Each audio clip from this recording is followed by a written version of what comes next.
करत असतो। या वचन सप्ताहामध्ये अनेक तज्ज्ञ वक्त्यांना आपण इन्व्हाइट करून त्यांचं आपण मार्गदर्शन या ठिकाणी आपण घेतो। तरी आज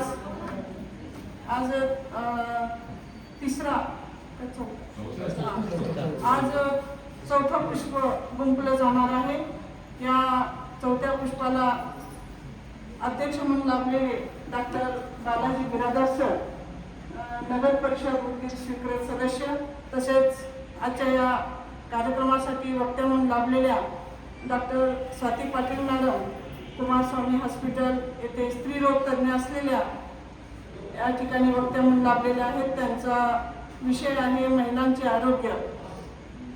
तरी मी आजच्या या कार्यक्रमाचे वक्ते आणि अध्यक्ष यांना नम्र विनंती करते, आपण बसवपीठावर स्थान आपण व्हायचं आहे।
अन्न हार घालायचा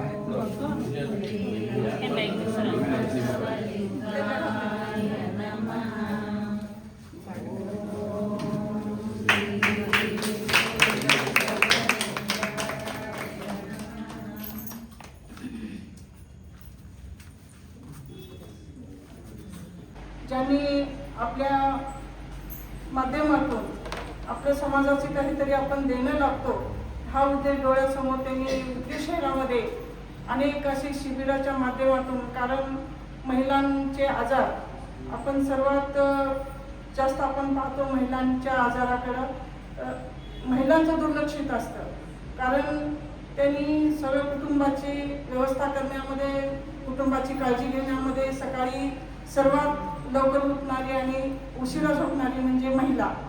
तर ह्या सगळ्या कुटुंबाच्या त्या धावपळीमध्ये लेकरांचे टिफिन, मिस्टरांचं जेवण, त्यांचे टिफिन हे सर्व करण्यामध्ये त्यांचं स्वतःच्या आरोग्याकडे त्यांचं दुर्लक्ष राहतं आणि न कळत त्यांचे काहीतरी आजाराला त्या समोर जातात। कारण आरोग्याकडे लक्ष देणं म्हणजे आहाराकडे सुद्धा तेवढंच लक्ष देणं गरजेचं आहे, कारण हिमोग्लोबिनचं प्रमाण कमी होणं हे एक आहाराकडे दुर्लक्ष करणं आहे। म्हणून मॅडमच्या माध्यमातून आणि या सगळ्या गोष्टीकडे दुर्लक्ष करून एक कॅन्सर सारख्या बिमारी किंवा असे लहान ब्रेस्ट कॅन्सर असेल, युटेरस कॅन्सर असेल, अशा या आजाराला बायका आपण समोर जातो आणि आपल्याला झालेलं कळत पण नाही, कारण आपण त्याच्याकडे लक्ष देत नाही. जर कुठेतरी अशी शिबिरं असली तरी महिला जाण्यासाठी घाबरतात, कारण आम्ही जर चेक केलं तर काही निघालं तर कसं करा, अशी भीती डोळ्यासमोर ठेवून त्या गोष्टीला सुद्धा त्या घाबरतात. पण मॅडमच्या माध्यमातून उदगीर शहरामध्ये अनेक असे शिबिर झाले आणि त्याच्यामध्ये महिलांचे कॅन्सर सुद्धा डिटेक्ट झाले आणि त्यांना पुढे जे फर्स्ट स्टेपला असतात तेव्हा जर कळालं तर त्यांचं पुढील जे उपचार असते ते व्यवस्थितरित्या होते. आणि जर लास्ट स्टेपला गेलं तर तिथं कोणीच काही करू शकत नाही. पण मॅडमच्या माध्यमातून असे शिबिर अनेक शिबिर झाले आणि अनेक महिलांना कॅन्सर झालेले डिटेक्ट झाले आणि त्यांचे उपचार पण झाले. आणि असा हा एक समाज उपयोगी कार्यक्रम मॅडमचा उदगीर शहरामध्ये सातत्यानं होत आहे. आणि आपलं आज भाग्य आहे की ते आपल्या या समाजाच्या कार्यक्रमासाठी त्या वक्त्या म्हणून लाभले आणि त्यांचा विषय आहे महिलांचे आरोग्य. तरी मॅडमला मी जास्त वेळ न घेता मॅडमला विनंती करते, आपण विषयाचा अनुसरून आपण सखोल असं मार्गदर्शन करावं. धन्यवाद. गुड इव्हनिंग, शुभ संध्याकाळ सगळ्यांना. आज ह्या 92व्या बसववचन 87वा वर्धापन दिनानिमित्त श्री स्वर्गीय संग्रामप्पा शेटकर यांच्या जयंतीनिमित्त आयोजित ह्या बसववचन व्याख्यानमालेमध्ये आज तुम्ही सगळ्यांनी या ठिकाणी मला बोलवलं आहे महिलांचे आरोग्य याविषयी काही मार्गदर्शन करण्यासाठी. तर आता इथं आल्यानंतर जेव्हा मी हे पाहिलं या ठिकाणी सर्व आयोजक किंवा संयोजक तसेच इथं जमलेले सर्व श्रोते तसंच मी सत्कार मूर्ती म्हणून माझे सत्कार करणारे ह्या सगळ्यांना पाहिल्यानंतर एक गोष्ट प्रकर्षाने जाणवली की आपण आपल्याच माणसांमध्ये आलेलो आहोत, आपल्याच माणसाने आपला सत्कार केलेला आहे आणि आपल्याच माणसासमोर आपल्याला 2 शब्द बोलायचे. ज्यांनी सगळ्यांनी मला डॉक्टर म्हणून या ठिकाणी बऱ्याच वेळेस पाहिलेलं आहे, आपली इंटरॅक्शन झालेली आहे. आणि ह्या ठिकाणी बोलत असताना एवढ्या तुमच्यासारख्या सुज्ञ आणि लर्नेड पर्सन समोर, त्यामुळं हे म्हणजे एक जनरल टॉक नाही. ह्या ठिकाणी तुम्हाला सगळ्यांना ह्या गोष्टी माहीत आहेत, तुम्हाला जाणीव आहे, महिलांच्या आरोग्याची जाणीव आहे. आता उत्तरात त्यांनी म्हटल्यासारखं महिलांचं स्वतःच्या आरोग्याकडे का दुर्लक्ष होतं याची जाणीव आहे. आणि ह्या सगळ्या गोष्टींमध्ये आता मी काय ॲड करणार, एक डॉक्टर म्हणून माझे जे व्ह्यूज आहेत की आज समाजाचे जे ट्रेंड्स आहेत आणि ह्या ट्रेंड्सप्रमाणे ह्या बदलच्या लाईफस्टाईलप्रमाणे की कुठं चुकतंय. प्रत्येक जण इंडिव्हिज्युअलाइज तुमच्या प्रत्येक प्रॉब्लेमचं सोल्युशन तुम्हाला तुमचे इंडिव्हिज्युअल डॉक्टर्स देऊ शकतात, परंतु ट्रेंड्सप्रमाणे आपलं कुठं चुकतंय ह्या गोष्टीचं जे आपल्याला एक विचारधारा एक समाजामध्ये जी घ्यायची आहे, जो एक संदेश न्यायचा आहे, त्या पद्धतीने थोडक्यात मी आज तुम्हाला महिलांच्या आरोग्याबद्दल सांगण्याची कोशिश करते. महिलांच्या आरोग्याकडे आपण विशेष लक्ष का द्यावं, तर एक सुदृढ बालक जर जन्माला यायचा असेल, एक शारीरिक आणि मानसिकरित्या चांगली पिढी जर आपल्याला घडवायची असेल, तर त्याला जन्म देणारी, त्याला घडवणारी, त्याच्यावर संस्कार करणारी जी आई आहे, जी स्त्री आहे, ती सुदृढ राहिली पाहिजे. ती पहिले सुदृढ असेल तर ती समोरच्याची काळजी घेऊ शकेल, ती त्यांना वाढवू शकेल. म्हणतात ना, शुद्ध बीजापोटी फळे रसाळ गोंटी. आणि सगळा जो खेळ आहे, जो क्रोमोझोम्सचा खेळ आहे, जो बीजांचा खेळ आहे, हा सगळा खेळ चालू होतो मुलगी मोठी होत असताना. आज या ठिकाणी मुलगी मोठी होत असताना हे म्हणत असताना मला एक मुलगी आहे ते श्रोते की जी माझं ऐकू इच्छिते, जी माझ्यासाठी आता या ठिकाणी आहे. बाकी इथं सर्वजण लर्नेड पीपल आहेत. जेव्हा आम्ही आज आमच्या ओपीडीचा ट्रेंड बघतो, समजा जर मी आज 10 पेशंट पाहिले सकाळपासून 1 तासामध्ये 2 तासामध्ये, तर त्यातले 2 पेशंट अगदी कमी वयातल्या 13 ते 16, 17 वयातल्या 20 वर्ष वयोगटातल्या मुली आहेत की ज्या काही ना काही मासिक पाळीच्या तक्रारी घेऊन येत आहेत. आम्ही आज पोस्ट ग्रॅज्युएशनपासून ह्या मेडिकल फील्ड म्हणजे स्त्रीरोगाशी MBBS पर्यंत तुम्ही सर्व विषयाचं शिक्षण घेता. MBBSच्या पुढे जेव्हा तुम्ही स्पेशलायझेशनसाठी MDला ॲडमिशन घेतलं, त्या स्टेजपासून आजपर्यंत मला 29 वर्ष झाली. या 29 वर्षामध्ये मासिक पाळीच्या समस्यांनी तरुण मुली क्षतिग्रस्त होऊन आपल्यापर्यंत येणं, ह्या समस्या खूप वाढलेल्या आहेत. आणि आमच्यापर्यंत येणारे जर टिप ऑफ आईसबर्ग जर असं तुम्ही पकडलं, म्हणजे 20% जर आज तरुण मुलींना डॉक्टरांची कन्सल्टेशन घ्यायची गरज पडत असेल की त्यांच्या काही पाळीच्या समस्यांसाठी, तर ह्याच मुली पुढे चालून तुमच्या समाजामध्ये मातांचं काम करणारे याच मुली पुढे चालून तुमच्या समाजामध्ये एक 50% भाग तुमच्या समाजाचा जो स्त्रियांचा असतो. जर तुम्ही सुरुवातच तुमच्या आयुष्याची तुमच्या याची अशा पद्धतीने करणार असाल तर तो एक सर्वात मोठा विचार करायला लावणारा गोष्ट आहे. हार्मोनल इम्बॅलन्स, आज 50% मुली हार्मोनल इम्बॅलन्सने ग्रस्त आहेत. आता ह्याच्यामध्ये हा जो हार्मोनल इम्बॅलन्स आहे हा का दिसतो? बदलती लाईफस्टाईल, तुमची कष्टाचे कामं करण्याची जी प्रवृत्ती आहे ती आज हळूहळू कमी होत चालली आहे. सगळ्यांचीच कष्टाची कामं करण्याची प्रवृत्ती जी आहे ती कमी होत चाललेली आहे. पूर्वीची जी आपली लाईफस्टाईल होती त्याच्यापासून आपण खूपसं दूर जात आहे. सकाळी लवकर उठणे, व्यायामाचा काही भाग करणे, ॲक्च्युअलमध्ये व्यायाम करणे किंवा घर झाडणे, अंगण झाडणे, स्वच्छता करणे, रांगोळी टाकणे, ह्या सगळ्यामधून सुद्धा जो एक व्यायाम होतो आणि तुमच्या शरीराला जी एक सवय लागते ती आज हळूहळू लोप पावत चाललेली आहे. याच्यामध्ये खूप गोष्टी आल्या. त्याच्यामध्ये आता अंगणच नाही तर आम्ही झाडणार काय, सडा टाकणार काय, किंवा मुलींचं शिक्षण हा एक अविभाज्य भाग आहे. सकाळी लवकर उठणे, ट्युशनला जाणे, मग त्यांनी तरी काय करणार? किंवा त्यांची आई सुद्धा जर आज 50% लगेच कामासाठी घराबाहेर जात आहेत. त्याच्यामुळे हे जे टिपिकल जे लाईफस्टाईल आहे ज्याच्यामध्ये खूप कष्टाची कामे करावी लागतात, ही कष्टाची कामे आज सर्वच स्तरामधून अवॉइड होत चाललेली आहे. आणि मग ह्याला सोल्युशन काय? पायी शाळेत जाणे, शाळेमध्ये खेळ खेळणे, शाळांना ग्राउंड नाही, त्या ठिकाणी पीटीचे क्लास होत नाही, झाले तरी अगदी रेस्ट्रिक्टेड प्रमाणामध्ये होतात. किंवा शाळेत पायी जाणे हा कमीत कमी हा सुद्धा एक व्यायामाचा जो एक प्रकार होता तो आज खूपसा लोप पावत चाललेला आहे. शाळेमध्ये पायी जाणं ही मुलांच्या सुरक्षिततेच्या दृष्टीने आपल्या देशामध्ये जिथे रस्त्यावर एवढी गर्दी आहे, ट्रॅफिक आहे, किंवा बाकी पण सोशल काही इश्यूज असतील, मुलांच्या सेफ्टीचा प्रश्न आहे, त्यावेळेस आपण पालक सहसा मुलांना पायी शाळेत जाऊ द्यायला तयार होत नाही. कोणीतरी सोडणे, ऑटो, गाडी, मग ह्या सगळ्यांमध्ये त्यांचा जो एक बेसिक व्यायाम होता कमीत कमी 2 किलोमीटर, 1-1.5 किलोमीटर, 3 किलोमीटर दिवसाचं जे चालणं व्हायचं हे चालणं सुद्धा आज लोप पावत चाललेलं आहे. आणि दुसरं सगळ्यात महत्त्वाचं म्हणजे डाएट हॅबिट्स, जंक फूड्स. या जंक फूडकडे आपली जी पिढी आहे ती सहसा ही पिढी वळताना दिसत आहे. खूप इझिली त्यांना जंक फूड्स अवेलेबल होत आहे. आम्ही लहान होतो तेव्हा आम्हाला फक्त खरमऱ्याचा गाडा आमच्या शाळेच्या बाजूला दिसायचा आणि आज जर पाहिलं तर त्या दृष्टीने ते खूप हेल्दी फूड वाटतंय आम्हाला. त्यावेळेस आम्हाला ते पण खायचं म्हणजे घरून नको असायची, कधीतरी 8 दिवसात एखाद्या वेळेस वगैरे खायची परमिशन मिळायची.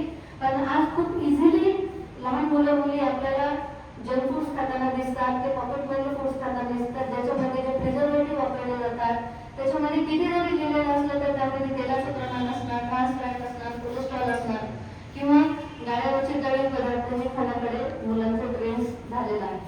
आणि त्यांना सुद्धा दिवस दिवस शाळेच्या बाहेर, घराच्या बाहेर राहत असल्यामुळं तेवढ्या वेळ तर टिफिन कॅरी करणं सुद्धा शक्य नाही. त्यामुळे जितकं शक्य आहे तितकं घरचं फूड, होममेड फूड खाणं आणि मुलांना तशा सवयी लावणं ह्या आजकाल ही खूप गरजेचं ठरलेलं आहे. जितकं तुमचं बॉडी फॅट तुम्ही कंट्रोलमध्ये ठेवाल तितकं तुमच्या आयुष्याची जी सुरुवात आहे, मुलींच्या आयुष्याची जी सुरुवात आहे ती चांगल्या पद्धतीने होईल. त्यांच्या मासिक पाळीच्या ज्या तक्रारी आहेत, तो जो अनियमितपणा आहे ते कमी होईल. आणि ह्या मुलींना पुढे चालून जे मूल राहण्यासाठी ज्याला ट्रीटमेंट घेऊन येतात, इन्फर्टिलिटी जे आपण म्हणतो, इन्फर्टिलिटी जी एक शक्यता असते, जी एक पॉसिबिलिटी असते, ती ह्या मुलींमध्ये जास्त प्रमाणात दिसून येते. त्यामुळं अशा मुलींना इन्फर्टिलिटीची ट्रीटमेंट घ्यायची सुद्धा नंतर गरज पडू शकते. आणि पुष्कळ गोष्टी अशा आहेत की ज्या फक्त काय म्हणतो हेल्थ अवेअरनेस किंवा हेल्थ गायडन्स, आणि हे जे मी काही तुम्हाला सांगते, पॉलिसिस्टिक ओव्हेरियन डिसीज असेल, पॉलिसिस्टिक ओव्हेरियन सिंड्रोम असेल, हार्मोनल इम्बॅलन्स असेल, हा सगळ्या ह्या गोष्टी यूट्यूबवर आहे, गुगलवर आहे, तुमच्या ChatGPTवर आहे.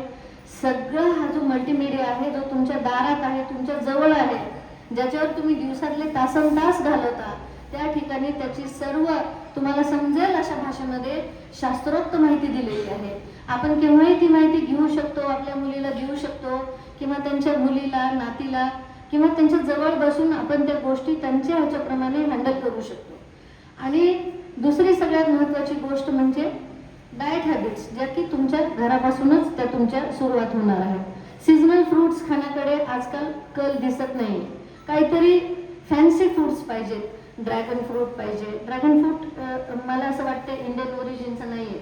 मी इथं कुणी फळाला किंवा कशाला नाव ठेवायला इथं आलेली नाही. ड्रॅगन फ्रूट सुद्धा एक good source of vitamin C आहे. परंतु ज्या काही महागड्या गोळ्या आज भेटतात, आम्ही पाळीच्या विकारासाठी किंवा ज्या स्त्रियांना वेंधत्व आहे अशा पेशंटसाठी जेव्हा आम्ही त्या गोळ्या देतो, त्यातले जर तुम्ही कंटेंट बघितले तर ते खूप साधे हाय डोस व्हिटॅमिन सी, ब्ल्यूबेरी किंवा इंडियन बेरीज, म्हणजे आपले साधे सेतूत आपण म्हणतो, इंडियन बेरीजला काय म्हणतो, हे जे सगळे ते जे सगळे फ्रुट्स आहेत त्याच्यामधले जे कंटेंट आहेत ते कंटेंट त्याच्यामध्ये युटिलाइज केलेले आहेत. त्याच्यामुळे सीझनल फ्रूट खाणे, दिवसाचा 1 तास व्यायाम करणे हा सर्व स्त्रियांनी आपल्या लाईफस्टाईलचा एक भाग बनवणं, मुलींनी आणि स्त्रियांनी दिवसाचा 1 तास. मग त्या 1 तासामध्ये तुमचं वॉकिंग असेल, योगा असेल, मेडिटेशन असेल किंवा ब्रिस्क एक्सरसाइजेस, एरोबिक्स ज्याला आपण म्हणतो, ते खूप सोप्या पद्धतीने आहेत, किचकटही आहेत. किचकटीमध्ये जायची गरज नाही. अगदी तुम्ही मल्टीमीडियावर बघून सुद्धा तरी सोप्या सोप्या स्टेप्स करू शकता. हे मी आता सांगितलं एक स्त्री वयात येताना. आणि त्याच्यानंतर जे काही आपल्याला नंतर जे काही आढळतं, आता स्त्री म्हणून स्त्रियांच्या आरोग्याचा विचार करताना आपल्याला दोन्ही गोष्टींचा विचार करावा लागतो. स्त्रियांचं आरोग्य म्हणजे एक जनरल जे मेंदूचे विकार आहेत, हार्टचे विकार आहेत, मणक्याचे विकार आहेत किंवा तुमच्या लिव्हर डिसऑर्डर्स आहेत. आता ह्याचे प्रमाण किंवा किडनी डिसऑर्डर आहे, काही किडनीचे आजार आहेत, ह्याचं प्रमाण जेंट्समध्ये आणि लेडीजमध्ये थोडं काही त्यांच्या डाएट हॅबिट्स, स्ट्रेस फॅक्टर्स किंवा कामाच्या सवयी ह्याच्यामुळे काही प्रमाणामध्ये दोन्हीमध्ये फरक असेल, पण स्त्रिया सुद्धा ह्या आजाराला बळी ठरू शकतात. त्याला आपण जनरल हेल्थ असं म्हणू. आणि रिप्रोडक्टिव्ह हेल्थमध्ये आपण स्त्रियांच्या जननेंद्रियाचा विचार करतो. स्त्रियांची गर्भाशयाची पिशवी, पिशवीचा कॅन्सर, ब्रेस्ट कॅन्सर, तसेच चाइल्ड बेअरिंग म्हणजे नुसतं रिप्रोडक्शन किंवा त्या ऑर्गनशी रिलेटेड, त्या अवयवाशी रिलेटेड कॅन्सर, स्त्रियांचा ब्रेस्ट कॅन्सर, स्त्रियांचा गर्भाशयाचा कॅन्सर, हे न घेता अजूनही दुसऱ्या गोष्टी म्हणजे रिप्रोडक्टिव्ह हेल्थ, चाइल्ड बेअरिंग म्हणजे मुलाला जन्म देणे. मुलांना जन्म देणे ही एक खूप कॉम्प्लेक्स प्रक्रिया आहे. मूल राहण्यापासून ते 9 महिन्याच्या ह्याच्यापर्यंत स्त्रियांच्या शरीरामध्ये खूप सारे बदल होतात आणि ह्या बदलाच्या योगाने त्यांना आयर्नची रिक्वायरमेंट वाढते, कॅल्शियमची रिक्वायरमेंट वाढते. आणि ऑलरेडी जर ती स्त्री जर ॲनिमिक असेल, कुठेतरी कुपोषित असेल, म्हणजे हायपोप्रोटीनिमिया, ॲनिमिया आणि हायपोप्रोटीनिमिया हे अजूनही आपल्या देशामधलं एक खूप ट्रबलसम किंवा आपल्याला एक त्रास देणारं कारण आहे की ज्याच्यामुळं आपली मॅटर्नल मॉर्टॅलिटी आज सुद्धा जगामध्ये जास्त आहे. आज ॲव्हरेज इंडियन मॉर्टॅलिटी जी आहे ती 87 स्त्रियांचा माता मृत्यू पर 1 lakh live birth. 1 lakh live बर्थला 87 स्त्रियांचा मृत्यू आजही भारत देशामध्ये होत आहे. त्यामध्ये वेगवेगळ्या स्टेट्समध्ये हे वेगवेगळे आहेत. समजा जे मागासलेले स्टेट्स आहेत, राजस्थान, यूपी, या ठिकाणी बिहार, तुम्हाला माता मृत्यू अगदी 87-88 पर्यंत दिसतात. महाराष्ट्राचा रिसेंट माता मृत्यू दर 36 दर 1 लाख आहे. तसेच केरळचा सगळ्यात कमी आहे. केरळचा मृत्यू 16 ते 19 आहे. केरळचे लिटरसी रेट जर आपण पाहिली तर केरळची लिटरसी रेट सगळ्यात हायेस्ट आहे आणि पर 1000 फिमेल्सचं जे प्रमाण आहे ते 1000च्या वरती, 1च्या वरती असणारा, म्हणजे मेल टू फिमेल रेशो 1च्या वरती असणारा आपल्या इंडियामध्ये एक स्टेट आहे, ते म्हणजे केरळ. आणि केरळचा लिटरसी रेट 90% वर आहे, फिमेल लिटरसी रेट. आणि त्यामुळे केरळचा जो माता मृत्यू आहे तो फक्त दर 1 लाखाला 16 ते 19 आहे. आणि ह्या गोष्टी ज्या आहेत या गोष्टी आपल्याला खूप विचारात घेण्यासारख्या आहेत आणि यामध्ये सुद्धा आपण बरंचसं काम करू शकतो. आता याच्यात खूप फॅक्टर्स आहेत. आपल्या हेल्थ फॅक्टर्स, आपल्या सोयीसुविधा, गव्हर्नमेंटच्या सोयीसुविधा, त्याचा सुद्धा आपण लाभ घ्यायला कमी पडतो. आपल्या देशातले लोक हेल्थ सेक्टरमध्ये जातात पण 100% त्याच्यावर विश्वास ठेवत नाही. प्रायव्हेट हॉस्पिटल्समध्ये येतात. प्रत्येक प्रायव्हेट हॉस्पिटलमध्ये आज रश आहे.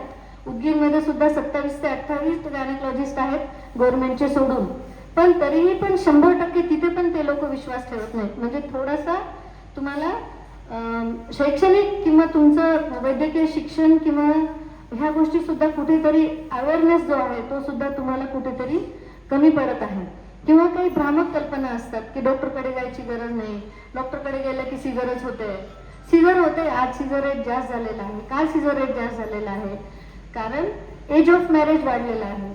जेव्हा एज ऑफ मॅरेज वाढतं तेव्हा बाकीचे मेडिकल डिसऑर्डर्स तुमच्या प्रेग्नन्सीमध्ये जे हार्टमध्ये चेंजेस होतात, जे लिव्हरमध्ये चेंजेस होतात, किडनीमध्ये जे चेंजेस होतात, ह्या सगळ्या गोष्टी किंवा जस्टेशनल डायबिटीस म्हणजे प्रेग्नन्सीमध्ये जे डायबिटीस किंवा जस्टेशनल डायबिटीस म्हणजे ग्लुकोज मेटाबॉलिझम डिरेंज होण्याचे जे केसेस जे पूर्वी आम्हाला 1000 एखादे किंवा 10,000 एखादे पेशंट यायचे ते आता 100 एखादं हे त्याचं प्रमाण झालेलं आहे. आणि ह्याच्यामुळे प्रेग्नन्सीमध्ये बीपी वाढण्याचं प्रमाण जास्त असतं. जेव्हा एकदा बीपी वाढतं तेव्हा त्याचा प्रत्येक अवयवावर फरक पडतो. म्हणजे तुमच्या ब्रेनवर फरक पडेल, तुम्हाला झटका येण्याची शक्यता असेल. अगदी नॉर्मल फक्त जे 120-80 बीपी 7 महिन्यापर्यंत राहतं त्यात 5% लेडीजमध्ये त्याच्यामध्ये डिरेंजमेंट्स होऊन बीपी वाढायची शक्यता असते. कोणतीही बीपी तुम्हाला डेंजरस ठरू शकते. अगदी 130-80 म्हणजे 120-70ची 130-80 फक्त 10-10ने जास्त झालेली बीपी सुद्धा कधी कधी तुमच्या शरीरावर फरक पडू शकते. तुमचं अचानक बाळाभोवतालचं पाणी करू शकते, बाळाला होणारा रक्तपुरवठा कमी करू शकते. आणि पेरिनॅटल मॉर्टॅलिटी म्हणजे बाळाला सुद्धा त्या गोष्टींमुळे नंतर काचेत ठेवणे, बाळ संडास करणे, त्याच्या हेल्थला नंतर प्रॉब्लेम येणे हे गोष्टी होऊ शकतात. आणि अशा केसेसमध्ये तुम्हाला कधी कधी लवकर प्रेग्नन्सी टर्मिनेट करण्यासाठी किंवा हेल्दी बेबी आणि हेल्दी मदरसाठी सिझरचा सुद्धा पर्याय समोर ठेवावा लागतो. त्याच्यानंतर जो दुसरं जे आहे कारण, त्या कारणामध्ये आपण जर विचार केला तर PPH म्हणजे डिलिव्हरीनंतर रक्तस्राव होणे आणि त्या रक्तस्रावानंतर माता मृत्यू होणे हा एक खूप मोठं कारण आहे अजूनही. मग ह्या रक्तस्रावामध्ये ऑलरेडी पेशंटचं जर HB डिफिसिट असेल, हिमोग्लोबिन कमी असेल तर त्याच्यामुळं पेशंटला अशा माता मृत्यू ओढवण्याची किंवा अटॉनिक PPH ची तुम्हाला हे होऊ शकते. डिलिव्हरीनंतर अटॉनिक PPH म्हणजे डिलिव्हरीनंतर जी गर्भाशयाची पिशवी मोठी झालेली आहे ती जी लहान होते. नॉर्मल गर्भाशयाची पिशवीचा आकार आपल्या मुठी एवढा असतो आणि एकदम जेव्हा आईच्या पोटामध्ये असते ती 1 मीटरच्याही वर झालेली असते, जवळपास 1 मीटर. मग ह्याचा आकार जर लहान झाला तर त्यापासून होणारं जे ब्लिडिंग आहे त्याला आम्ही रिट्रॅक्शन ऑफ युट्रस म्हणतो, ते कमी होत जातं. आणि जर ते युट्रस रिट्रॅक्ट होऊ शकलं नाही मग त्याच्यामध्ये परत medical disorders of pregnancy, BP वाढणे, ॲनिमिया, हायपोप्रोटीनिमिया, ऑलरेडी पेशंटच्या अंगामध्ये रक्त कमी असणे, ह्या सगळ्या गोष्टींमुळे PPH होण्याचा किंवा माता मृत्यू होण्याचा संभव हा जास्ती असतो. किंवा कमीत कमी त्याचं बर्डन जे आहे, ब्लड आणणे, ब्लड चढवणे, परत त्याच्यासाठी लागणारी कॉस्ट ऑफ थेरपी, कदाचित पेशंटला ICU मध्ये ठेवावं लागेल, ह्या सगळ्या गोष्टीमुळं त्या गोष्टी आपल्याला सिरियस टर्न घेतल्यामुळं विचारात घेण्यासारख्या आहेत. आता त्याच्यानंतर जे आहे आता दुसरं पण काही गोष्टी म्हणजे इन्क्रीज एज ऑफ मॅरेज. आज आपण एज ऑफ मॅरेज जे पूर्वी 18 ते 21 होतं, आज सुद्धा काही ठिकाणी खूप कमी वयामध्ये लग्न केले जातात. अगदी म्हणजे बालविवाह सुद्धा अजून कॉमन आहेत. त्यांना सुद्धा प्रेग्नन्सी किंवा हेल्थचे जे डिसऑर्डर्स आहेत ते जास्त व्हायचं. तसंच जे 30च्या वरच्या माता आहेत त्यांचं प्रमाण सुद्धा आज शहरीकरणामुळं, स्त्रिया शिकण्यामुळं, कमावण्यामुळं किंवा काही एक आयडियाज आपल्या डोक्यामध्ये व्यक्ती स्वातंत्र्याचं फॅड आज मुलींमध्ये खूप आहे. म्हणजे काही मुली तर चाइल्ड बिअरिंग म्हणजे नको किंवा एकच बस इथपर्यंत आलेलं आहे. हे सुद्धा त्यांच्या हेल्थसाठी हजार्डस आहे. कमीत कमी 2 तरी चाइल्ड बिअरिंग पाहिजेत आणि पूर्ण एक 9 महिने ते 1 वर्षाचा काळ बाळाला अंगावर स्तनपान केलं पाहिजे. तर आईला पुढे होणारे जे धोके आहेत, इस्ट्रोजन एक हार्मोन असतं आईच्या शरीरामध्ये, जसं पुरुषांच्या शरीरामध्ये टेस्टोस्टेरॉन असतं. स्त्री वयात आल्यानंतर त्यांची MC जेव्हा चालू होते त्यावेळेसपासून इस्ट्रोजन एक हार्मोन असतं आणि ते इस्ट्रोजन जे हार्मोन आहे ते कार्डिओ प्रोटेक्टर आहे. आणि त्या कार्डिओ प्रोटेक्शन म्हणजे स्त्रियांना सहसा 50 किंवा 60 पर्यंत हृदयविकाराचे चान्सेस कमी असतात. त्याचं कारण आहे हे इस्ट्रोजन हे हार्मोन. जेव्हा स्त्रियांची MC जाते त्यावेळेस इस्ट्रोजनचं प्रमाण शरीरामध्ये अगदी नगण्य होत जातं, कमी होत जातं. आणि त्याच्यानंतर त्यांना सुद्धा जनरल हेल्थचे जे काही डिसऑर्डर्स आहेत म्हणजे हायपरटेन्शन, डायबिटीसचे धोके, कारण इस्ट्रोजनचा जे प्रोटेक्टिव्ह इफेक्ट आहे तो हळूहळू कमी होत जातो. आणि अजून एक गोष्ट, जेव्हा आपण स्त्रियांचा विचार करतो तेव्हा त्यांची जडणघडण अशी झालेली असते की कुणीतरी त्यांच्याकडं जास्ती प्रमाणात लक्ष द्यावं. मग ती आई असेल, हजबंड असेल, घरचे लोक असतील, त्यांनी जास्ती लक्ष द्यावं. तिचा उपवास असेल तर मग त्यांनी उपवासाचं काहीतरी आणून द्यावं, लाड करावं, आजारावं, गोजारावं. ह्याच्याशिवाय त्यांना त्या गोष्टी मान्य होत नाही. आणि ह्या ज्या भ्रामक कल्पना आहेत त्यांच्या, ह्या भ्रामक कल्पनांनी ज्या आहेत त्यांचं थोडंसं स्वतःच्या हेल्थकडे कधी कधी दुर्लक्ष होतं. तसेच फळं खाणे, आहार जो आहे आपल्या भारतीय आहारामध्ये ज्या गोष्टी आवश्यक आहेत, भिजवलेली मूग मटकीची उसळ, कोशिंबिरी, वरण कंपल्सरी, ह्या गोष्टी ज्या आहेत, भाजी कंपल्सरी, चपाती, भाकरी, हे जे आपलं इंडियन फूड आहे हे पूर्ण त्या पद्धतीने व्यवस्थित खाण्याकडे आजकाल मुलींचा कल दिसून येत नाही. त्याच्यामुळं सुदृढ आहार घेणे, 1 तास व्यायाम करणे आणि कॅल्शियमसाठी तुम्ही दूध घेऊ शकता, ह्या गोष्टी आजकाल मागं पडत चाललेल्या आहेत. आपण खूप इझिली फास्ट फूड खायला 100-200 रुपये खर्च करतो, पण तेच चांगल्या क्वालिटीचं दूध 100-200 रुपये देऊन घ्यायचं म्हणजे आज ती मानसिकता खूप जणांकडे दिसत नाही. किंवा काही आयडियाजमुळं आपण त्या संकल्पनेपासून दूर जात आहोत.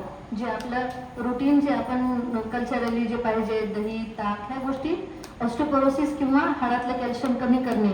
स्त्रियांचं कॅल्शियम खूप लवकर कमी होत जातं ॲज कम्पेअर टू जेंट्समध्ये टेस्टोस्टेरॉन हार्मोन खूप दिवस ॲक्टिव्ह असल्यामुळे त्यांना तितकासा त्रास ऑस्टिओपोरोसिसचा किंवा हाडे कमजोर होण्याचा, हाडांची क्षमता वीक होण्याचा होत नाही. गुडघ्याचे आजार, मणक्याचे आजार स्त्रियांमध्ये जास्ती प्रमाणात ह्याच्यामुळे दिसतात. किंवा जितकं तुम्ही उशिरा जेवण करता किंवा शिळं अन्न खाता तितकं तुमच्या शरीरामध्ये ॲसिड सिक्रेशनचं प्रमाण वाढतं आणि त्याच्यामुळे तुमचं कॅल्शियम ॲब्सॉर्प्शनचं प्रमाण कमी होतं. ह्या खूप साध्या साध्या गोष्टी आहेत. तुमच्या आहारामध्ये जर तुम्ही थोडासा बदल केलात तर तुमचे हे प्रॉब्लेम्स सॉल्व्ह होऊ शकतात. त्याच्यामुळं मी बायकांना एकच सांगेन की स्वतःचा डॉक्टर तुम्ही स्वतःच व्हा. आज तुमच्याजवळ सगळंच आहे. मोबाईल तुमचा एक खूप चांगला मित्र आहे, तसंच तो खूप चांगला शत्रू पण आहे. आज सगळेजण घराच्या बाहेर गेले की फक्त मोबाईलचे रील बघण्यामध्ये बऱ्याच जणी वेळ घालवतात. पण तेच मोबाईल, तेच यूट्यूब, तेच तुमचं ChatGPT, गुगल तुम्हाला खूप जगाच्या जवळ नेऊन सोडणार आहे. तुमच्यासाठी ज्ञानाचा खजिना आहे आणि बऱ्याचशा गोष्टी त्याच्यामध्ये तुमच्यासाठी खूप चांगल्या सांगितलेल्या आहेत. त्याच्यामुळे मी इथे जमलेल्या सर्व माझ्या बंधू भगिनींना एवढंच सांगू इच्छिते की तुमचे डॉक्टर तुम्ही स्वतःच व्हा. तुम्ही तुमच्या आरोग्याची काळजी घ्या. फ्रेश फळं, पालेभाज्या, आहार व्यवस्थित, दूध आणि व्यायामाची कास ठेवा. सहसा ह्या सगळ्या गोष्टींपासून तुमचं संरक्षण होईल. एवढं बोलून मी माझे 2 शब्द सांगतो. साहेब सरांना मी मानाचं वंदन करतो. आज आपण सर्वजण या संग्राम शाळेमध्ये जो धर्मवीर संग्रामाप्पा शेटकर यांचा स्मृती दिन आहे त्या स्मृती दिनानिमित्त वीर शिवा समाज उदगीर यांच्या वतीनं जो आज वचन सप्ताहाचं आयोजन केलेलं आहे त्या सप्ताहाचा आज 4था दिवस आहे आणि आजचा विषय आहे महिलांचं आरोग्य. आणि यासाठी मंचावर उपस्थित आजच्या प्रमुख वक्त्या आमचे गुरु आणि आमच्या मार्गदर्शिका स्वाती पाटील मॅडम, तसेच समाजाचे ज्येष्ठ व्यक्तिमत्व डॉक्टर मुळे सर, तसेच नळगिरे मॅडम, तसंच व्यासपीठाच्या समोर उपस्थित सर्व माझ्या माता भगिनी, तसेच सर्व क्षेत्रातील सन्माननीय आपल्या सर्वांचा मी स्वागत करतो. आणि आजचा विषय तर आपल्याला माहिती आहे, महिलांचं आरोग्य. महिलांचं आरोग्य हे खूप महत्त्वाचा विषय आहे, कारण महिला या समाजाच्या सर्वात मोठी संपत्ती आहे, सर्वात मोठी शक्ती आहे, सर्वात मोठा समाजाचा घटक आहे. महिला स्वतःच दुसऱ्यांची सगळ्यांची काळजी घेते पण स्वतःच्या आरोग्याकडे लक्ष देत नाही. आणि आजच्या धावपळीच्या जीवनामध्ये काय होत आहे, अनेक आजार जीवनशैलीच्या बदलामुळे होत आहेत. जे आजार वयाच्या 40च्या नंतर यायला पाहिजे होते ते 40च्या अगोदर यायला लागले. त्यामुळे महिलांनी आपल्या सर्वांची काळजी घ्यायला पाहिजे. आणि मला वाटतं मॅडमने आता खूप सविस्तरपणे त्यावर सांगितलेलं आहे. आणि महिलांचं आरोग्य, महिला म्हणजे कोण, महिला म्हणजे कोण स्वतःला ओळखायला शिका अगोदर. कारण महिला ही ती असते जी घरामध्ये उंदराला घाबरते, पण ज्या क्षणी ती आपल्या मुलासोबत जंगलात जाते आणि समोरून वाघ जर आला तर त्याला लढण्याची सुद्धा शक्ती ठेवते, अशी ही महिला असते. महिलाने एक प्रेम केलं म्हणून महाभारत घडलं, आणि एका महिलेनं संस्कार केलं म्हणून स्वराज्य उभं राहील. महिला संसार सुखी का होतो? संसार सुखी का होतो? कारण ती माणसाला गुंतवते आणि तो गुंतवतो. ती कायम कामात असते, ती कधी रडत नाही, हरली तरी ती कधी रडत नाही, ती कधी मुंगीसारखं सतत संपत्ती काहीतरी जमा करत असते. अशा प्रकारे ते जीवनभर कार्यमग्न असते. अशा ही स्त्री आहे, आणि ह्या स्त्रीचं आरोग्य राखणं हे खूप महत्वाचं आहे. कारण स्त्री सुद्धा राष्ट्राच्या विकासामध्ये स्त्रीचं महत्व सुद्धा खूप महत्वाचं आहे. कारण ही स्त्री आजच्या युवकांना जी मायेनं आणि संस्कारानं घडवते, युवा पिढी घडवण्याचं कार्य करते. कारण आज आपल्या देशामध्ये सर्वात मोठी संख्या कोणाची असेल तर तरुणाची संख्या आहे, आणि त्यांच्याकडे आपण उद्याचं भविष्य म्हणून बघतो. जर हे तरुण आज व्यसनाच्या आहारी जात असतील, मग ते मोबाईलचंही व्यसन असं आता मॅडम म्हणल्याप्रमाणे, तर खरंच आपण भविष्य कसं आलं याचा विचार सुद्धा आपण करू शकता. त्यामुळे जर तुम्हाला खरंच आता या महिन्यामध्ये नशामुक्ती भारत अभियान चालू आहे, त्याबद्दल प्रबोधन करण्याचं काम चालू आहे, तर मला युवा शक्तीने असं सांगायचं आहे की खरंच तुम्हाला जर व्यसन करायचं असेल तर व्यायामाचं व्यसन करा, विचाराचं व्यसन करा, शिक्षणाचं व्यसन करा, समाजकाराचं व्यसन करा, असं मला आजच्या तरुणांना मला सांगायचं आहे. आणि ही जी महिला आहे, त्या महिलांना जो आज विकास झालेला आहे, ज्या महिलांचा जो आज स्वातंत्र्य मिळालं आहे, यामागे खरं कोण असतील तर 12व्या शतकात ज्यांनी स्त्री मुक्तीचं क्रांती घडवली, ज्यांना स्त्री मुक्तीचे थोर आद्य समाजसुधारक म्हणतात, असे महात्मा बसवेश्वर आहेत. महात्मा बसवेश्वरांना जर तुम्हाला समजून घ्यायचं असेल तर आपल्याला 900 वर्षापूर्वी जो कालखंड होता, 12व्या खंडात आपल्याला जावं लागेल. असा तो कालखंड होता जेव्हा स्त्रीला घराच्या बाहेर बसवलं जायचं मासिक पाळीमध्ये, आणि तिला वरून पाणी प्यायला द्यायचं, आणि तिला तुच्छ आणि पापी समजलं जायचं. अशा काळामध्ये महिलांना स्त्री पुरुषाच्या समानाचा अधिकार कोण मिळवून दिला असेल ते महात्मा बसवेश्वरांनी. स्त्री सुद्धा त्या काळामध्ये त्या स्त्रिया होता, शरण्या होता, यांनी सुद्धा मला वाटतं सामाजिक आणि धार्मिक कार्यामध्ये ज्यांना दुय्यम स्थान होतं त्यांना महात्मा बसवेश्वरांनी खूप मोठा सन्मान मिळवून दिला. त्यांना उघड्या डोळ्याने जगाकडे बघायला दिशा दिली. तसेच त्यांना सन्मानाने डोके वर करून जगाकडे बघण्याचं स्वातंत्र्य जर कोणी मिळवून दिलं असेल तर ते महात्मा बसवेश्वरांनी दिलेलं आहे. कारण त्या काळामध्ये महिलांनी सुद्धा इतकं वचन लिहिलेली आहेत. त्या काळामध्ये महिलांनी सुद्धा परमेश्वराविरुद्ध बंड केलेला आहे. कारण या महिलांना परमेश्वराला शरण जाण्याची, परमेश्वराला भक्ती करायची सुद्धा स्वातंत्र्य नव्हतं. पण या महिलांनी परमेश्वराविरुद्ध बंड केलं. आणि विशेष बघा, महात्मा बसवेश्वरांच्या काळामध्ये ज्या महिलांना सती जायचं होतं, मुंडन करायचा अधिकार नव्हता, बोलायचा अधिकार नव्हता, त्या काळामध्ये महात्मा बसवेश्वरांनी अनुभवमंडपाच्या स्वरूपामध्ये बोलण्याचा अधिकार दिला, लिहिण्याचा अधिकार दिला, वाचण्याचा अधिकार दिला. आणि या महिला बोलू लागल्या, देवाशी भांडू लागल्या की हे देवा, तू खरंच तुला आमचे दुःख कळतात का? कारण एक ढोर शरणी काय म्हणते, देवा तू खरंच जिवंत आहेस का, किंवा तू खरंच पृथ्वीवर येऊ शकतो का? कारण तू जर खरंच हिंमतवान कर्तृत्ववान असेल तर तू आज माझ्यासोबत ये, माझ्यासोबत बसून दाखव. कारण मी जे कार्य करते, एक ढोर समाजाची शरणी गारवाचं कातडं कापते, आणि त्या रक्ताची जी दुर्गंधी असते ती दुर्गंधी तू घेऊन दाखव. खरंच तू असशील अस्तित्वात तर तू जमिनीवर येशील, नाहीतर तू अस्तित्वात नाही, असं एक शरणी ढोर समाजाशी म्हणते. तसंच एक महिला म्हणते, विटाळाच्या काळामध्ये मला बाहेर बसवलं जातं, मला पापी समजलं जातं, आणि मला समाजामध्ये शूद्र समजलं जातं. देवा खरंच तू समाजामध्ये असशील किंवा खरंच या जगात असशील तर तू खाली येऊन दाखव. आणि पापी असल्याशिवाय मला वाटतं मनुष्याचा जन्मच होत नाही, असं त्या काळात त्यांनी देवाला सांगितलेलं आहे. अशा प्रकारे महिलांना सुद्धा त्या पिरियडमध्ये खूप आपलं लढा दिलेला आहे. त्यामुळे आजचं जे स्वातंत्र्य महिलेला मिळालेलं आहे ते असं स्वातंत्र्य मिळालेलं नाही, त्यांना संघर्षातून स्वातंत्र्य मिळालेलं आहे. आणि आपला इतिहासच आहे आपल्या देशाचा की संघर्ष केल्याशिवाय आपल्याला काहीच मिळत नाही. आताच मॅडमनी आरोग्यावर खूप चांगलं बोललेलं आहे, महिलाचं आरोग्य. आणि दुसरी गोष्ट म्हणलं आपण समतोल आणि बॅलन्स राखण्यासाठी आता मी तुम्हाला सांगितलं की कपालभाती, ताडासन असेल किंवा वृक्षासन असेल, कटिचक्रासन असेल, हे आपण करायला पाहिजे. तसेच खुर्चीचा सपोर्ट घेऊन थांबलं पाहिजे. तसेच आता हाडाचं आरोग्य, कारण जसं वय वाढतं तसे हाडाची झीज होती आणि हाडं कमजोर होतात. जर तुम्ही स्नायू मजबूत ठेवलात आणि हाडं जर चांगले नसतील तर तुम्हाला दुखापतीचा धोका खूप असतो.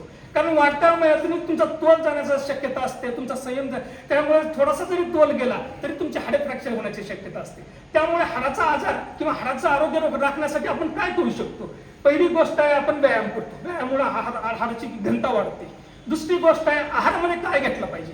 तर आहारामध्ये आपण कॅल्शियम युक्त पदार्थ, व्हिटॅमिन डी युक्त पदार्थ, जे दूध आणि दुग्धजन्य पदार्थांमध्ये असतात, असे पदार्थ आपण घेतले पाहिजे. दररोज सकाळी सूर्यकिरण घेतलं पाहिजे. कोवळे किरण आपण म्हणतो, कारण हे सूर्यकिरण काय करतात, आपल्या शरीरामध्ये व्हिटॅमिन डी तयार करण्यासाठी मदत करतात आणि हे व्हिटॅमिन डी कॅल्शियम अब्सॉर्ब करण्यासाठी मदत करतात. अशा प्रकारे आपण आहारावर सुद्धा लक्ष द्या. वाढत्या वयामध्ये व्हिटॅमिन डी आणि कॅल्शियम सुद्धा कमी होतं, तर आपल्या आरोग्याची नियमित तपासणी करून घ्या आणि व्हिटॅमिन डी ची गरज आहे का बघा. नाहीतर उगीच मेडिकलवरून आपलं व्हिटॅमिन डी कॅल्शियम आरोग्याला लागतं म्हणून असं घेऊ नका. त्याची रक्तातली पातळी कमी झाली असेल तरच घ्या, असं मला वाटतं. चौथी गोष्ट आहे झोप. ही सुद्धा खूप महत्वाची गोष्ट आहे. पण आजकाल काय होत आहे, झोपायचं पिरियड बदललेलं आहे. रात्री 12 वाजेपर्यंत जागरण चालू आहे, टीव्ही बघतोय, मोबाईल बघतोय. काय होतं माहिती का, जे आपल्या डोळ्याच्या मागे एक पिनियन ग्लँड असते, त्या ग्लँड काय करते की त्या ग्लँडवर जेव्हा आपण प्रकाश पडतो मोबाईलचा, तर त्याला वाटतं की हे दिवसच आहे. मग ते डोक्यात मेंदूला काय सांगतो की बाबा दिवस आहे, आता तू जागी राहा. असं त्याच्यामुळे तुम्ही लवकर 8-9 वाजता टीव्ही बंद करा. 8-9च्या अगोदर आपला आहार वगैरे सगळं कंप्लीट करा आणि झोपण्याच्या अगोदर एक शतपावली करत जावा. त्यामुळे तुमची झोप चांगली लागते. आणि झोपेमध्ये काय होतं, झोपेमध्ये आपल्या शरीराचं जे रिकव्हरी असते, जे स्नायू वगैरे थकलेले असतात त्यांना विश्रांती मिळते आणि आपल्या मेंदू जे काही माहिती असते ते साठवण्याचं काम करतं. त्यामुळे झोप ही खूप महत्वाची आहे. नुसतं 8 तास झोपलं म्हणजे महत्वाचं नसतं. झोपाची क्वालिटी आणि क्वांटिटी हे सुद्धा महत्वाची असते. तर क्वांटिटी किती पाहिजे, तर दररोज 6 ते 7 तरी तास झोपलं पाहिजे किंवा 7-8 तास. आणि क्वालिटी कशामुळे म्हणतो, तर गाढ झोप लागते. काहींना वाटतं की बाबा मी डोळे झाकून उभं पडलं म्हणजे झोप नाही, किंवा रात्रभरात 2-3दा उठतो म्हणजे ही झोप नाही. तर गाढ झोप आणि 7-8 तास झोप झाली तर त्याला क्वालिटी आणि क्वांटिटीची झोप असं म्हणतात. दुसरी गोष्ट, पाण्याचंही प्रमाण खूप महत्वाचं असतं. कारण पाणी आपल्या शरीरात जे काही रासायनिक प्रक्रिया चालतात त्यासाठी पाण्याची गरज असते. आणि आपल्या सर्वांनाच माहित आहे, आपल्या शरीर कशात 70 ते 60% पाण्याने बनलेलं आहे.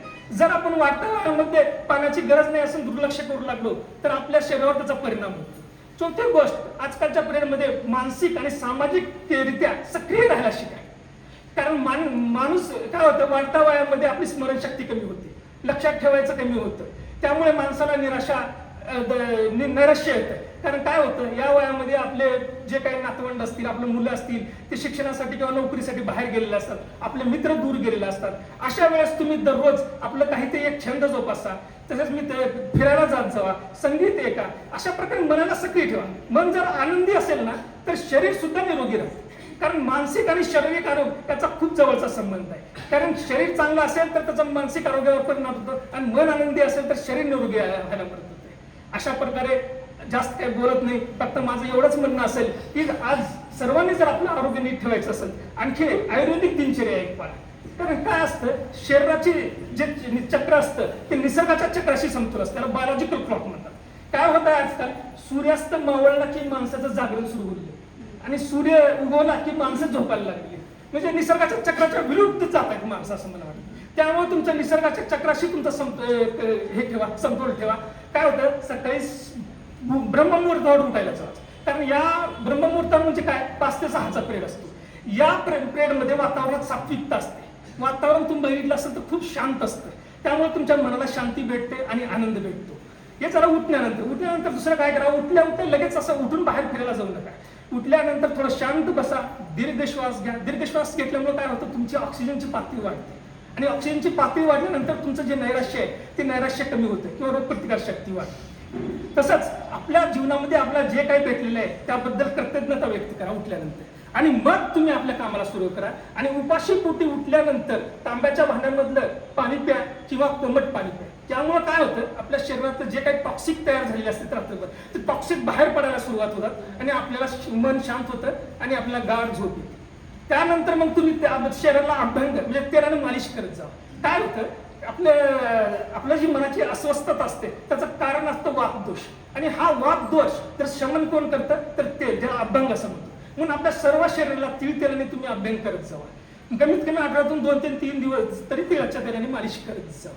त्यानंतर मग आपण व्यायाम करा. व्यायामामध्ये मी आत्ताच म्हटल्याप्रमाणे फक्त चालण्याचा व्यायाम करू नका, प्राणायाम करा, सूर्यनमस्कार करा, योगासने करा. ज्यामुळे काय होतं, शरीराची लवचिकता वाढते, शरीराचं बॅलन्स वाढतं. लवचिकता, फ्लेक्झिबिलिटी सुद्धा खूप महत्वाचं आहे. काय असतं, वाढत्या वयामध्ये सांधे कडक होतात आणि स्नायू ताणले जात नाही. जर तुम्हाला हे लवचिकता जर तुम्ही मेंटेन केलं तर तुम्ही अडखळत चालत नाही, तुम्ही आपण आत्मविश्वासाने चालता. त्यामुळे तुम्ही फक्त चालण्याचा व्यायाम नका करू, योगा, सूर्यनमस्कार, प्राणायाम हे पण करा. आणि आत्ता म्हणण्यासारखं मी strengthening exercise, stretching exercise, balancing exercise हे सर्व करा. अशा प्रकारे आपल्याला वाढत्या वयाला तर आपण रोखू शकत नाही, पण वाढत्या वयामध्ये जर तुम्हाला उत्साही निरोगी राहायचं असेल तर तुम्हाला हे करावंच लागेल. आणि अशा प्रकारे आपण सर्वजण निरोगी राहावं अशी माझी इच्छा आहे. आज मला इथं आपण बोलवलं, माझा सत्कार, आमचा मान सत्कार केला, याबद्दल मी वीरशैव लिंगायत समाजाचा सर्वांचा आभार मानतो आणि मी माझे 2 शब्द संपवतो. जय हिंद, जय. त्या ठिकाणी आजच्या या वचन सप्ताहानिमित्त अगदी अस्खलपणे भाषण देणार आमच्या डॉक्टर साहेब पाटील, अगदी त्यांच्या रुग्णालयात अनेक पेशंट त्यांची वाट पाहत असतात, तरी पण दरवर्षी ते आमच्या या वचन सप्ताहात भाग घेतात. आणि आपला जो दिला विषय आहे ते दरवर्षी महिलांचं आरोग्य याविषयी ते अगदी स्पष्टपणे माहिती सांगतात. आणि मुलगी जन्मास आल्यापासून ते तिचं लग्न होईपर्यंत किंवा पुढच्या आयुष्यामध्ये त्या स्त्रियांनी कोणती काळजी घेतली पाहिजे, कोणते आजार होऊ शकतात, याविषयी अगदी सखोल असं मार्गदर्शन केलं, त्याबद्दल मी त्यांचा आभार व्यक्त करतो. तसेच आमचे दुसरे बालाजी बिरादर सर यांनी पण पुरुषांसाठी सुद्धा कोणते व्यायाम करावेत, कोणता आहार घ्यावा, कोणता विहार करावा, काय करावं हे आपला रामदेव सांगतात. परंतु धावत्या युगामध्ये माणसाचं मन असं असतं की जे चांगल्या गोष्टी असतात ते स्वीकार करायला माणूस तयार नसतो, फक्त आपण पाहिजे या भोवती फिरत असतो. परंतु वास्तवात त्या गोष्टी सत्यात उतरवण्याचा प्रयत्न फार कमी होत असतो. या ठिकाणी मुळे सर सुद्धा उपस्थित आहेत, आमच्या नळदे मॅडम सुद्धा व्यासपीठावरती वेळात वेळी करून उपस्थित आहेत आणि दररोज त्या उपस्थित असतात. त्याचबरोबर मान्यवर या ठिकाणी उपस्थित आहेत, आमचे पाटील सर आहेत, ॲडव्होकेट चिंगलीकर साहेब आहेत, बाबुराव पांढरे आहेत किंवा सुभाषचंद्र धोंडले आहेत, आमच्या संग्राम स्मारक विद्यालयाच्या शिक्षिका आहेत, संग्राम स्मारक विद्यालयाचे मुख्याध्यापक हारके सर या ठिकाणी उपस्थित आहेत, अंजुरी सर, उत्तरताई कलबुर्गी यांनी अगदी चांगल्या प्रकारे सूत्रसंचालन केलं. या सर्वांचा मी आभार व्यक्त करतो.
शांतिय वननलो हरि सलो गंगा सचिदा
की जय.